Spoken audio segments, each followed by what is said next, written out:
Halo dan selamat datang di The Deep Dive. Anda sudah kasih kami beberapa sumber yang, sekilas kelihatannya cuma perbandingan aplikasi biasa. Tapi pas kita gali, ini lebih mirip cerita detektif ya. Misi kita hari ini, memburu biaya tersembunyi dari aplikasi gratis yang bisa jadi bumerang, khususnya untuk UMKM di Indonesia. Tepat sekali. Yang paling menarik dari sini tuh ternyata jebakannya bukan di fitur yang hilang. Oh bukan? Bukan. Tapi justru pada resiko operasional dan bahkan hukum yang muncul dari fitur yang kelihatannya cukup bagus di versi gratisnya. Oke, menarik. Ayo kita mulai investigasinya. Kasus pertama, Slack. Ini kan yang kita anggap standar emasnya aplikasi kerja kan? Betul. Tapi sumber yang Anda berikan ini menyoroti ada satu bom waktu yang fatal di versi gratisnya. Bom waktu apa itu? Riwayat pesan Anda di Slack gratis, semua percakapan, file keputusan yang lebih dari 90 hari itu bakal lenyap. Tunggu. Lenyap gimana maksudnya? Dihapus permanen? Betul, dihapus permanen. Coba deh bayangin, Anda ada sengketa pembayaran sama klien dari 4 bulan lalu. Oke. Mau cari bukti ceknya? Udah nggak ada, hilang selamanya. Wah, itu mengerikan sih. Bukan cuma soal sengketa dong kalau begitu. Jauh lebih dari itu, ini soal memori institusional perusahaan. Feedback produk pertama, riset pasar dari 5 bulan lalu, semuanya hilang. Jadi kayak bakar buku catatan perusahaan setiap 3 bulan ya? Persis. Belum lagi batas penyimpanannya cuma 5 giga total. Buat tim desain atau video, itu habis dalam sekejap. Kalau di Google Chat kan, semua arsip itu aman. Oke, jadi Slack itu jebakannya ada di masa lalu ya? Arsip yang hilang. Nah, sumber Anda juga menyoroti masalah yang muncul di depan mata secara real time. Ini soal Microsoft Teams. Betul. Kalau di Teams versi gratis, rapat grup itu dibatasi cuma 60 menit. 60 menit kan kelihatannya lama ya? Kelihatannya.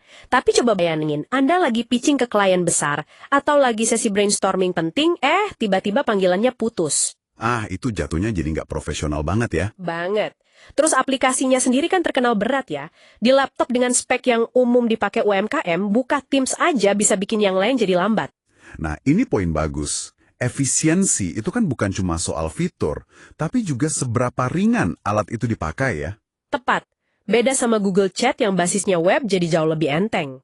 Oke, sekarang kita ke aplikasi yang paling merakyat nih, WhatsApp.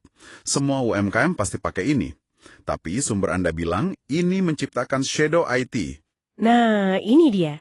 Shadow IT ini risiko keamanan yang sering nggak disadari. Terutama soal offboarding karyawan. Maksudnya pas karyawan resign gitu? Iya, misalnya manajer penjualan Anda resign. Seluruh riwayat chat sama klien, negosiasi harga, kontak-kontak penting, semua ada di WhatsApp pribadinya kan? Ya ampun ya juga, dia pergi datanya ikut pergi. Itu sama aja dengan Anda kasih kunci berangkas perusahaan ke orang yang baru resign. Ngeri kan?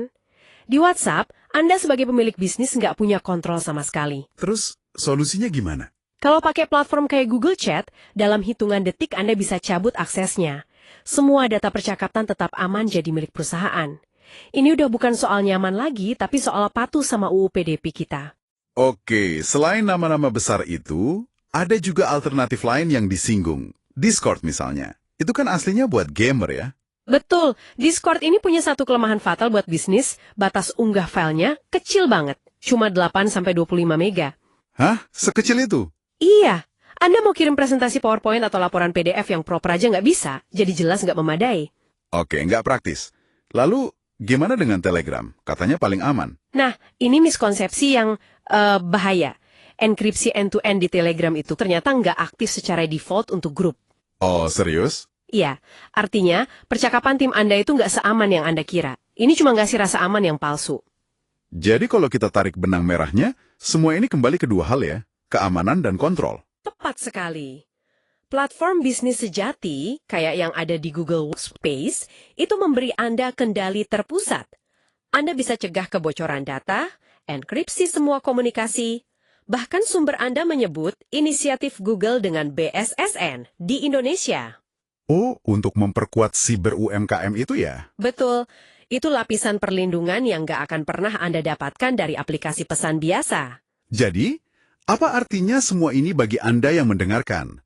Pilihan platform komunikasi ternyata bukan sekedar soal fitur A atau fitur B ya? Bukan sama sekali. Ini adalah keputusan bisnis strategis soal keamanan data, aset perusahaan, dan juga citra profesionalisme Anda. Sebagai penutup, kami tinggalkan Anda dengan satu pemikiran ini deh. Alat gratis yang Anda pakai hari ini bisa jadi adalah kesalahan paling mahal yang akan Anda bayar nanti.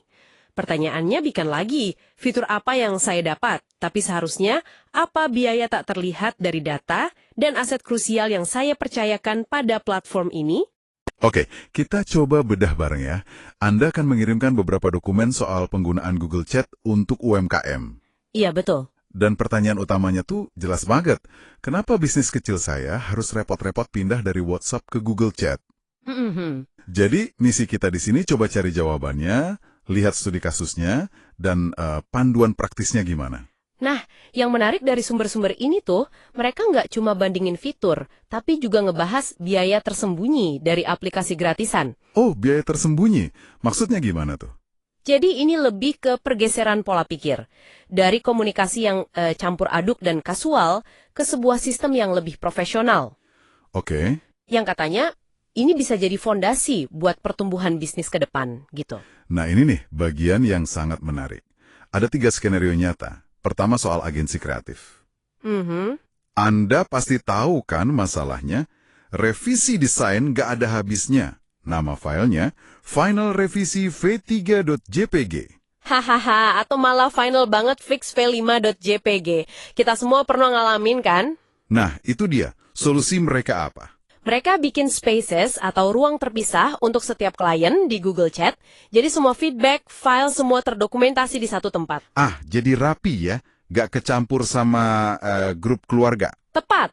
Dan pola yang sama ini berlaku juga buat bisnis lain. Misalnya usaha retail, mereka bikin space laporan penjualan. Oke. Atau firma hukum kecil di mana kerahasiaan kan nomor 1. Fitur kayak matiin riwayat obrolan itu jadi krusial banget buat jaga data klien. Oke, jadi manfaatnya jelas. Tapi pertanyaannya, gimana cara ngajak tim buat pindah? Itu kan yang paling susah. Nah, sumbernya menekankan satu kunci utama, mandat top-down. Maksudnya dari atasan? Iya. Pemilik usahanya harus jadi contoh, bahkan ada skripnya. Kalau ada karyawan kirim pesan kerja di WhatsApp, balas aja sopan. Tolong pindahkan diskusi ini ke space proyek A di Google Chat ya, biar terdokumentasi. Mandat top-down ini kedengarannya efektif. Tapi apa nggak terkesan sedikit kaku? Bisa memicu penolakan nggak sih? Pertanyaan bagus. Disitulah manajemen perubahan main perannya. Pendekatan top-down itu buat memulai kebiasaan. Oke, terus? Tapi harus diimbangi dengan struktur yang cerdas. Jadi, penting banget dari awal kita bikin struktur spaces yang logis. Termasuk untuk yang non-kerja? Nah, itu dia. Wajib ada space sosial atau kantin buat obrolan santai dan meme. Jadi budaya kerjanya tetap asyik, cuman sekarang ada tempatnya sendiri. Jadi ini soal ngasih rumah yang tepat untuk setiap jenis percakapan. Masuk akal. Ada lagi protokol lainnya? Ada. Tetapkan ekspektasi komunikasi yang jelas. Kapan harus telepon, kapan cukup via chat. Ini sepele, tapi katanya efektif banget mengurangi capek karena notifikasi. Oke, jadi kalau kita tarik kesimpulannya, apa jawaban akhir dari semua ini? Jawabannya adalah, Google Chat itu menawarkan value for money terbaik, tapi bukan cuma soal murah ya. Oke, jadi lebih dari itu? Iya, ada 4 hal. Pertama, dia terintegrasi dengan alur kerja dokumen dan kalender Anda. Kedua, aman, melindungi data bisnis. Ketiga, scalable. Bisa tumbuh bareng bisnis tanpa ada jebakan kayak batasan riwayat 90 hari di versi gratis aplikasi lain. Dan yang terakhir? Dan yang paling penting, memisahkan kehidupan kerja dan pribadi.